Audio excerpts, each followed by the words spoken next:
Well, hello. Welcome. Sorry for the really long delay. At least it hasn't been a whole year, I think. I did promise that I would eventually do a summing up review of this game. I never said when I'd do it, though. So we're going to do it now. Time for the review. Now, we're not going to get too emotional about this. We're just going to show you the cold, hard facts.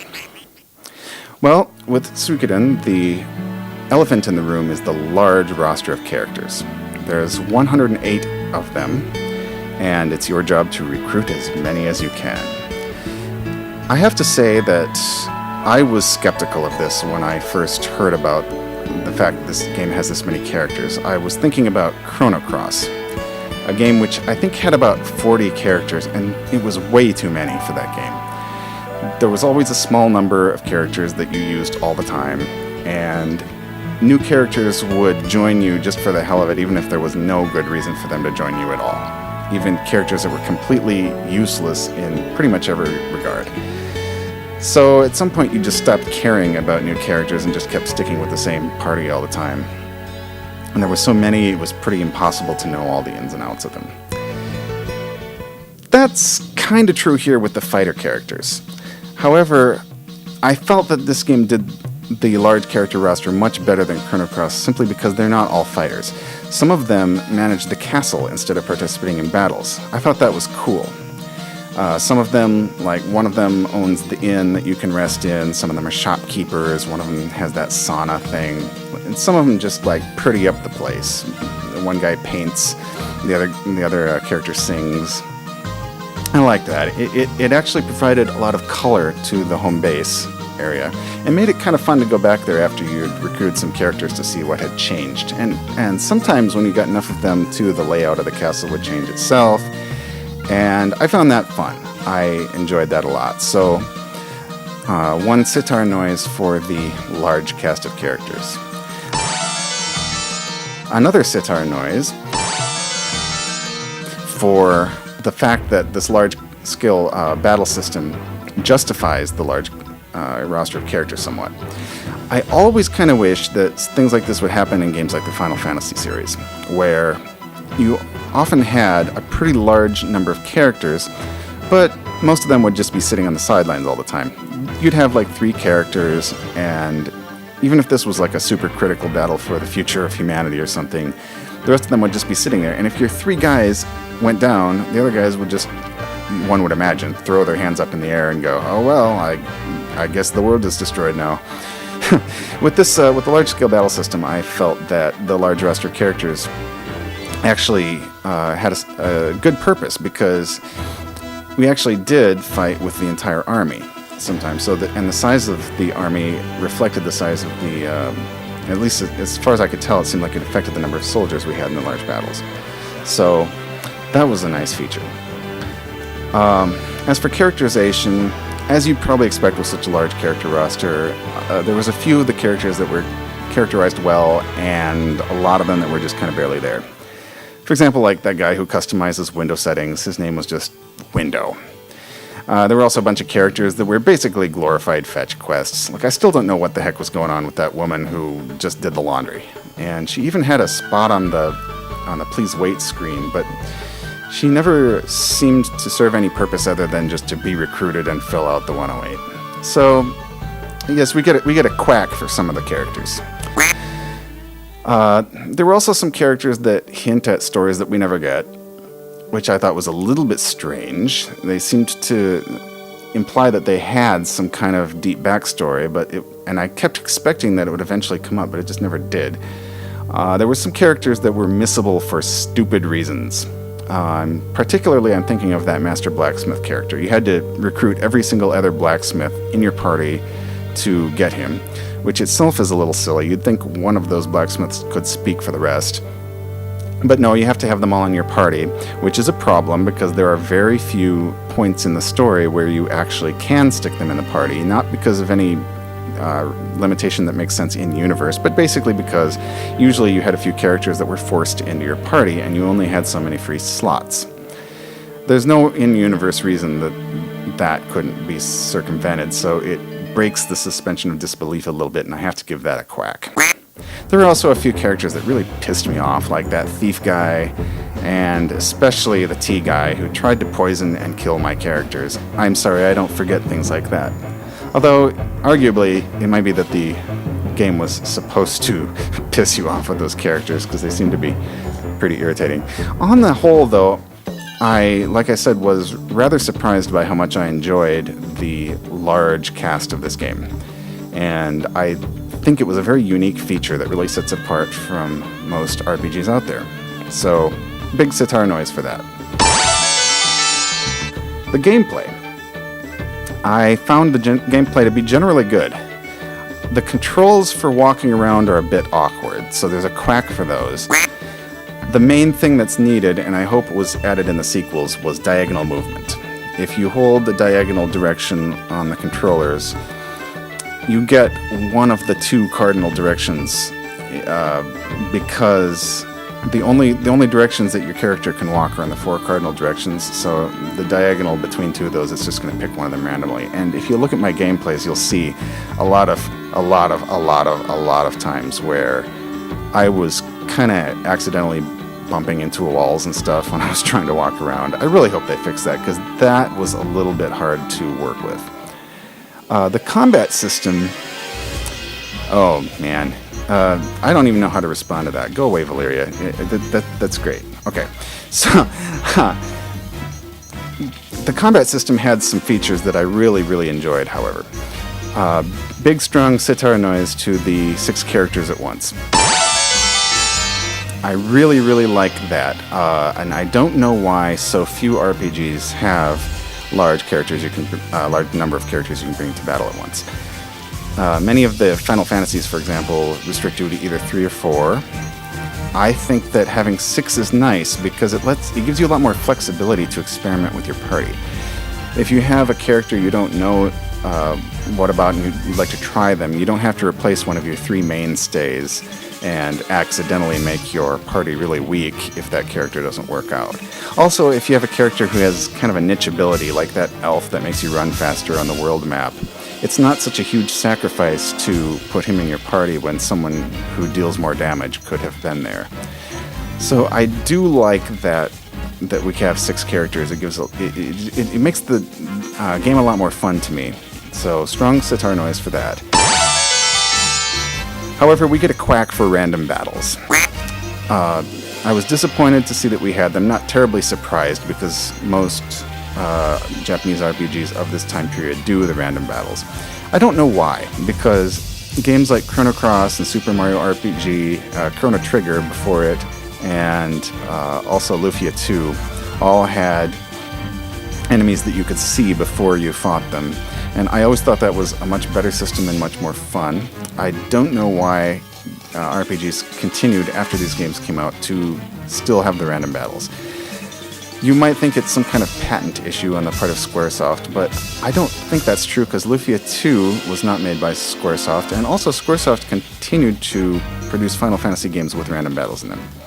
So I've never really understood that. However, taking in the fact that there are random battles for granted, I thought these were handled pretty well. The encounter rate was not too bad at first, although some of the later dungeons just got silly with how often the enemies would spawn.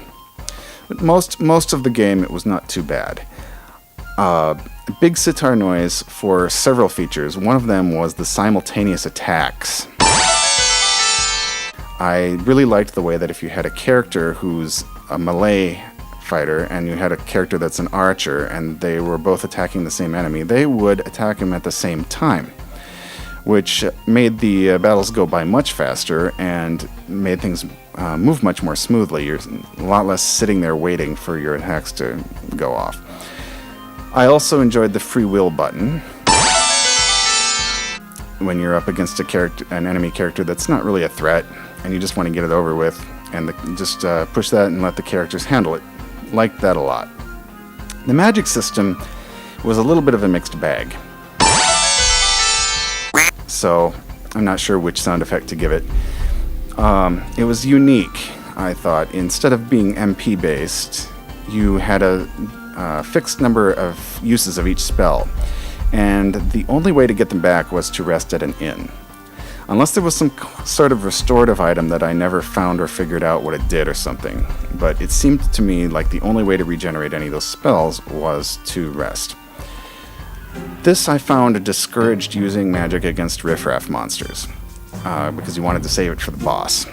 The exception, of course, being the Black Rune, which had a lot of attacks that really only worked on the riffraff monsters, so you could kind of feel free to waste those. However, for most dungeons where you had the sense that there might be a tough boss at the end, you pretty much want to lay off using magic. And this tended to kind of make the random battles longer and more tedious than they needed to be, because it was a lot of the standard just mash the attack button over and over and over and then sit there and wait for your characters to do their things. It would have been nice if there was some way to kind of restore some of your magic abilities before you fought the boss. It would just make it a little more fun, to my mind.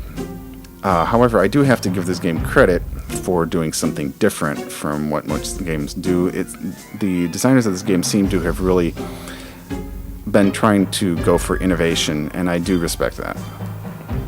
And I hope that the sequels improved on the system a little bit.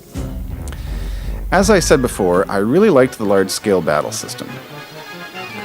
It did take me a while to figure out, but it turns out there's some actual strategy to it. Not super deep strategy or anything, but there is strategy. And I did like that, especially when you get the ninjas and you can spy on the other side and see what they're going to do. It was nice. I liked it. This, as I mentioned before, also made a really good use of the large number of characters. So you no longer have the difficult suspension of disbelief that you get when 3 or 4 guys are taking on entire armies. Now, when there's an army coming up against us, we send an army at them. And I liked it. It answers that question of, all these other guys are in the army, why don't they do something? Now they do. This also added a nice little bit of variety to the gameplay. One decision I probably wouldn't have made, though, was to have the dead soldiers fly up into heaven with halos. I thought that was pretty silly and a little bit apart from the tone they were trying to set a lot of the times. You have these characters talking about the darkness of war and how many people die, and then you go and have a battle and people are flying up with halos. It's kind of silly. I also didn't understand where all these extra guys are coming from. We had 108 characters, but then our armies have thousands in them. So I guess some of them have their own private armies that they're bringing with or something. I don't know. But overall, despite those small objections, I really liked the large-scale battle system. I think it was a real strength of this game. The other little random things, the inventory screen's awkward. The inventory screen gets a big quack. Each character has their own inventory, and you always have to remember which character has an item you want, and that character might not be in the party, so then you have to go back to the castle and swap all your characters around, trying to figure out which one has a particular item. It's really annoying. The other thing I didn't like was having to shuffle items around when you want to put equipable. You've got an equipable item and you want to put it on a character, so you have to take that one off, and if their inventory is full, you got to move something around. Then you got to put the item that you want on them, and then take the item they had and probably give it to another character, but then that character has something on and maybe their inventory is full, and you're just spending a whole lot of time you don't need to spend shuffling items around between characters. The other thing is that if a character dies or leaves the party or something, all their items are just gone, so I hope they didn't have anything unique or, irreplaceable on them, because you don't have that anymore. So I didn't like the inventory system, and I really hope they changed it in the sequels. Other thing I thought was that adding and removing the runes was awkward, mainly because there was no tutorial explaining how it worked. You just kind of had to figure it out, and it was confusing. I don't know. I wasn't a big fan of only being able to do it in certain places, although a lot of the times you do kind of figure out what role someone is going to play and then just give them a single rune and then never change it. So maybe that's not so bad. Maybe I'm just wishing that it had kind of explained more to me how the thing works. But I don't know. It's unique, but it's also kind of weird. So I don't know. Maybe give it both a sitar noise and a quack.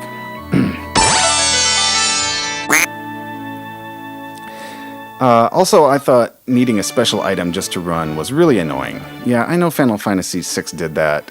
I don't care. I don't see why I need magic ability just to do something that, most people can just do on their own, which is run instead of walk at a plodding pace. That serves no purpose other than to make it annoying to get from place to place. Just add a run key and be done with it. So, quack for that. The runes themselves were good, other than the aforementioned problem with the limited number of usage, which discourages you ever using them except against bosses. And also the fact that if there turns out not to be a boss, then it ends up that you just wasted a whole bunch of time hacking and slashing when you could have magicked the enemies. Yeah. As for the rune pieces, I never really figured them out, so I can't really comment too much on them. I eventually just kind of forgot about figuring that part of the game out. It seemed unequipable. Once you put them on, you could never take them off, so it seemed kind of risky to use them because you might not get the ideal setup, and things that are irreversible always make me hesitant in these games. Of course, since I was paranoid about using the wrong rune pieces, I ended up probably getting the most non-ideal setup of all, which is not using any rune pieces. So that's part of the game that probably could have benefited from another tutorial, I think. So I can't really comment too much on that. However, we have to get all the quacks to one particular aspect of the game. I think we all know what it is. No, George, I don't care for a game. Go away. Yeah, I really hated the minigames in this. At least 5 quacks.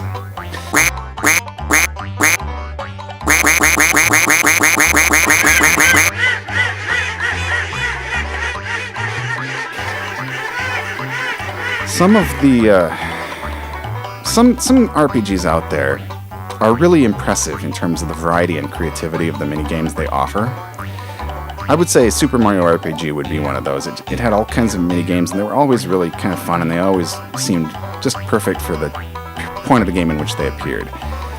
There are some other games that really don't care too much about minigames. I don't have too many of them at all, like Chrono Trigger. It basically has that future race thing, and that's about it.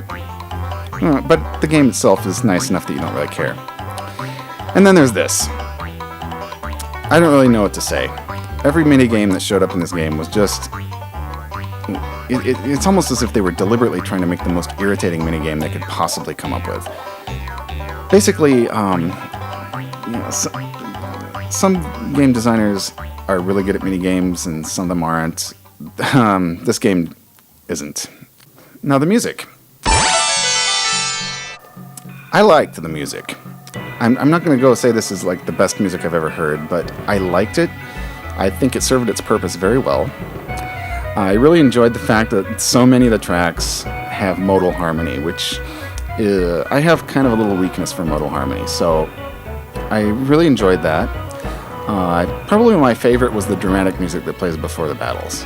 I thought that was a nice, rousing scene, and it was quite nice. But I also liked the all of the town themes pretty much. The modal harmony also gave it kind of a folksy sort of feel, which made the towns feel a little bit more lived in and colorful. I liked it. One thing I never did figure out was all of the little Easter egg things you can get in your castle. Some of them I did kind of figure out and some didn't. There was the painting, and once we finished the painting, we got an item from the painter. So that was nice. I did enjoy talking to all the characters that you've recruited. Everyone that came to the castle would have something to say if you could hunt them out and find them. That was fun. I never figured out that sauna.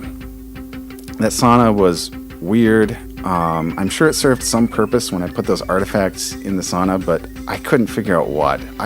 Could someone tell me what that was about?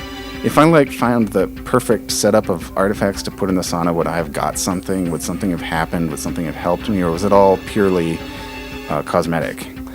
I don't know. There's also a few of those terrible mini games hanging out in the castle, which are kind of a landmine when you're going around looking for characters to talk to. You have to be really, really careful to avoid the ones that trick mini games. You also get the ability to customize things like the window color as well as the sounds. Most of the sound sets I thought were fairly ridiculous, and I was not going to use them. But it was nice to know that there were still duck-themed things in some of the other ones. I think one of them had a rubber ducky sound instead of the quack. I mean, you know, you gotta have ducks. This game is all about ducks, and you gotta have your ducks. So that was kind of fun. I was a little bit surprised at how hidden those features are. To get some, like, I don't remember which it was, if it was the window settings or the sound settings or what, but some of them were hard to acquire. Of course, last but not least is the story. You can't really talk about an RPG without talking about the story. The story here was supposedly based on a Chinese novel. I'm assuming fairly loosely. That's usually the way it is with these things. And this one gets a little bit of a mixed reaction from me. I'm going to give a strong sitar noise to the first section of the story, which was really rather engaging, and my favorite thing about it was that it avoided the cliches. You know what I'm talking about. You know, you're playing a Final Fantasy game or some other RPG. It's always the same thing. There's always, you know, a little ragtag group of people is saving the world from a maniac who wants to destroy it, usually for no good reason. I mean, maybe he's insane. That's kind of a nice catch-all reason why he wants to destroy the world. Maybe he's going for immortality, and that involves destroying the rest of the world to get it. And he's just that much of a dick that he's that selfish that he will destroy the whole world. And then there's like Final Fantasy VIII, where a character even comes out and says, why would the villain want to do this? Who cares? She just does. Let's fight it. So, in contrast with this game, the Empire was sympathetic at first. I mean, there were some obvious villains within it, but it seemed, you know, like kind of a cool place to be, really. The capital city seemed bustling and full of characters that were sympathetic. And, you know, and they had little touches like those birds flying around and stuff. It seemed like not a bad place to live. It wasn't all full of darkness or foreboding like you often have with the capital city of these empires. Either it'll be completely gray and overcast, and maybe the castle will be at the front all black, silhouetted against the moon or something. You know, it seemed like a pretty cool little city, I thought. The Emperor also himself seemed fairly personable. He seemed reasonably friendly, and they did drop little hints here and there that something was wrong. I mean, there was a few characters that said little things hinting at the fact that there might be some unrest. But I thought, you know, it was handled pretty well. And I think all the way to the end, the Emperor was never completely unsympathetic. I mean, he obviously made some terrible decisions, but you could really kind of understand why he made those decisions. It wasn't completely impossible to suspend your disbelief. So, in some ways, it was almost even like a Shakespeare play a little bit. I'm not going to claim the writing was on Shakespeare's level or anything, but it reminded me a little bit of some of his history plays. Like, for example, Henry IV Part 1, where you can kind of see where the king is coming from. You can kind of see where the rebel leader is coming from. They both kind of had their ups and downs to their characters, and, you know, they were both sympathetic in their way, and even though one of them was going to have to prevail over the other, you kind of wished they could both prosper somehow. So, that I really liked. However, once I got to the middle section of the story, things got a little bit weaker. So there's kind of a quack for the middle section of the story, because the middle section didn't seem to have as much content. The first section of the story was actually kind of exciting. We had a whole bunch of kind of shocking events occur, but in the middle section it mostly seemed to be running around the world and recruiting characters and fighting boss battles, and then recruiting more characters and fighting boss battles, and it was a little bit repetitive and a little bit tedious. The other thing about recruiting the characters themselves is that the recruiting itself didn't seem to have as much work put into it as it did in the early section. The characters didn't all have really adequate reasoning, or at least it was not adequately explained why they would want to join the Rebel Army. Like, there was a character that you joined her in dancing for a few minutes, and then in return she joins the Rebel Army. And there were other characters that would join the Rebel Armies for things like, beating them in a fight, or beating them at dice, or beating them at cards or shell games, or returning a library book, finding a cat, tasting their stew. I mean, there's actually a chef character who's like, "Oh, you tasted my stew and liked it. I'll join the Rebel Army." There's one you can give a ring. There's one you can give some plant seeds because they apparently don't have a burpee catalog. There's one you can give a bar of soap, and in regard, they'll join the Rebel Army. And last but not least, there's one who just joins because, oh, that sounds like it could be fun. And I thought when you start getting lines later on like, "The ground quakes with the anger of the people, their cries echo in the heavens," that would be a little more effective if it didn't seem like half the army hadn't joined on a lark. So, I'm sorry, that part's gotta get a quack. Okay, and here's the spoiler section. So, if you don't want to be spoiled, be sure to click on the annotation, which we're going to add, and skip the spoilers. So, there's a few spoiler things I could complain about, and I don't want to rag too much on the game, because I did enjoy it. So I'm just going to point out that there were a number of loose ends in the story, and I found that to be a little bit odd. The biggest one for me was the cursed rune, the Soul Eater, that everything seemed to revolve around. And it really, for something that important to the story, it wasn't ever really explained what it is. What is the cursed rune? What does it do? What does it mean that it's cursed? How is it cursed? It says it has a terrible power. What is that? The characters keep telling us we must never use it. Why? Its power must never be unleashed. Why? It may bring suffering. Why? It has evil intentions. How? And how did those evil intentions affect the story? They didn't really seem to. It was mentioned that it causes wars. How could it do that? And why does it gain power when someone dies? It seems like every time someone important to the story dies in our vicinity, the Soul Eater levels up, so it ate their soul somehow, but I don't know what that means. Are these characters now denied some sort of afterlife? Are their souls just annihilated? Are they stuck in hell? What's going on? And why is Gremio still show up in the Soul Eater at the end of the game, even if we've resurrected him? I mean, is he soulless now? Is he like a philosophical zombie or something? And what is exactly a soul within the universe of this game? It's not really explained, and I want to know more about that. It would also be nice to know more about why the villain wanted it. What was she planning to do with it? It was just basically a big loose end to me. A few other loose ends that are of lesser importance than that. The question that was asked in the introduction of the game, is fate unchangeable, didn't really seem to have a lot to do with the story, and I'm not sure what that meant. I still want to know why that castle exploded in the end. There didn't really seem to be anything that would cause that. Finally, there were a few characters that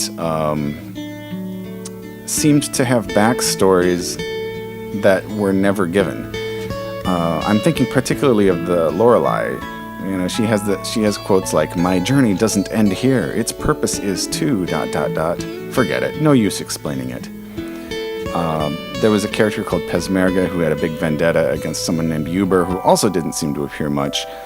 Then there was a person named Clive who, when we find him, he's looking for a clue to something that never explains what.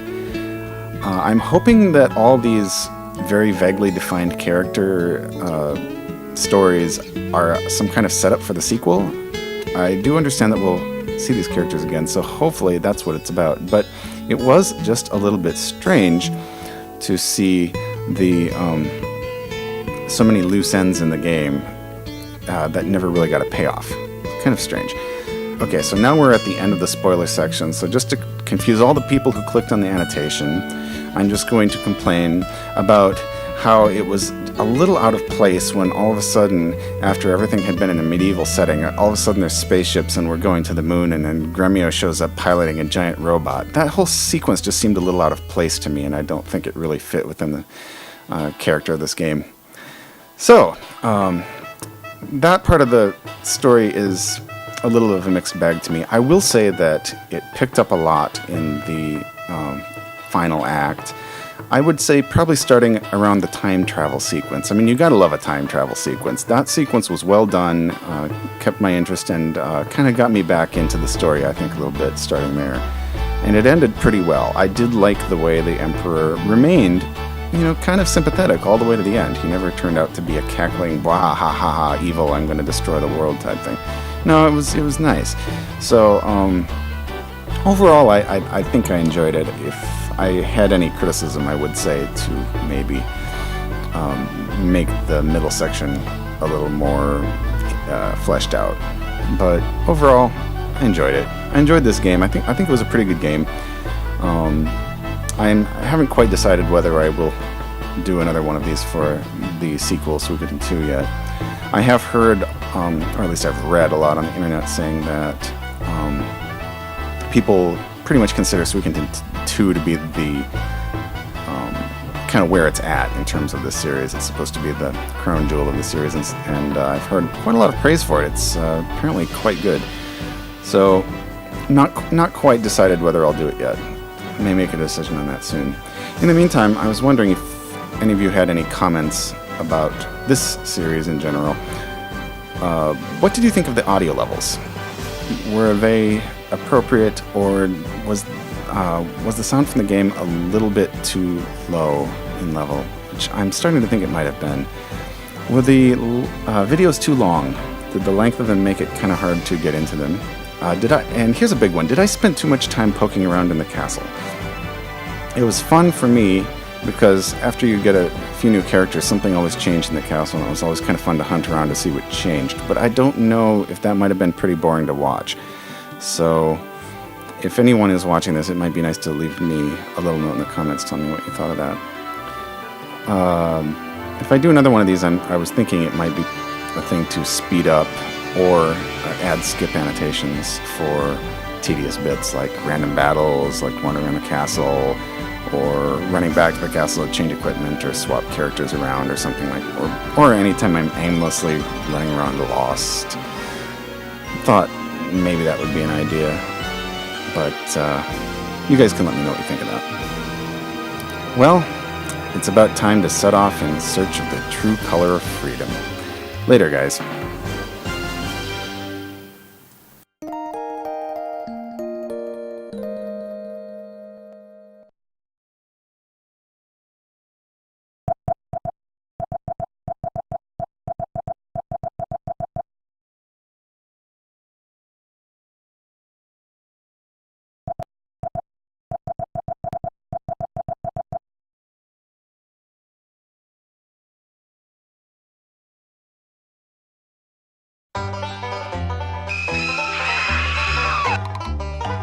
That's impossible!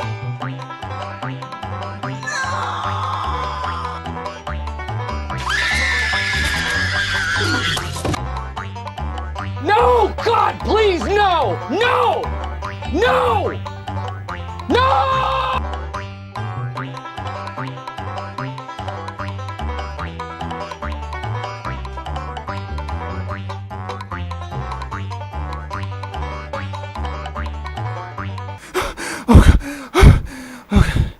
Okay, it was just a dream.